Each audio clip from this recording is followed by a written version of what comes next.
Questa serata a tema organizzata giustamente per portare prodotti italiani ma anche prodotti brasiliani, visto il contesto qui al Tucano.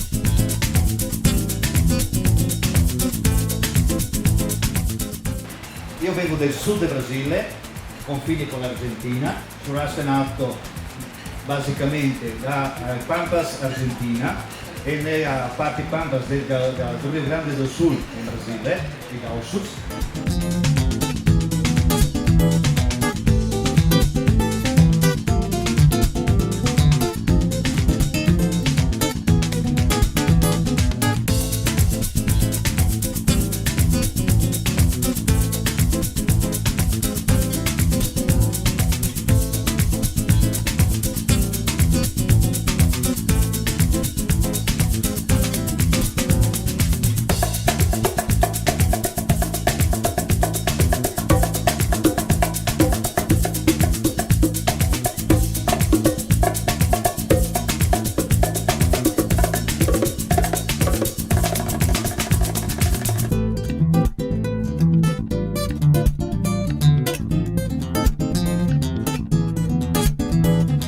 Allora, il primo vino che avete assaggiato, quello che vi è stato servito per aperitivo, era un Brut di OCG con 10 grammi litro, e il secondo invece è appunto è il Rosso dei Vanai, è un uvaggio di Merlot, Marzemino e Cabernet, 50% Merlot, 25 Marzemino e 25 Cabernet.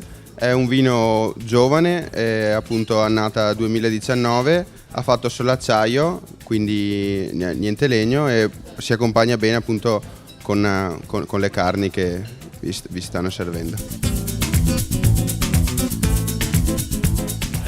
Come vino, allora abbiamo iniziato con un Merlot, quindi un Merlot sempre delle nostre colline, un Merlot che compone, diciamo, il panorama dei rossi delle colline del Prosecco Superiore.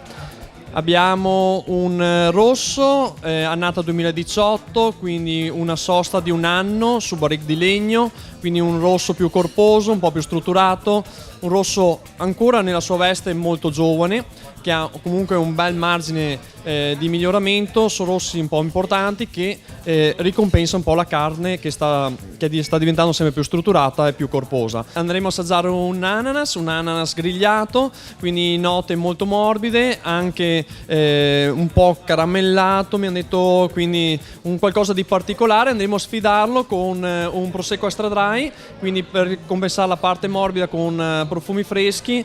Quindi questa volta, di solito prosecco parlano di mele e pere, questa volta parliamo di ananas, qualcosa di diverso, dai.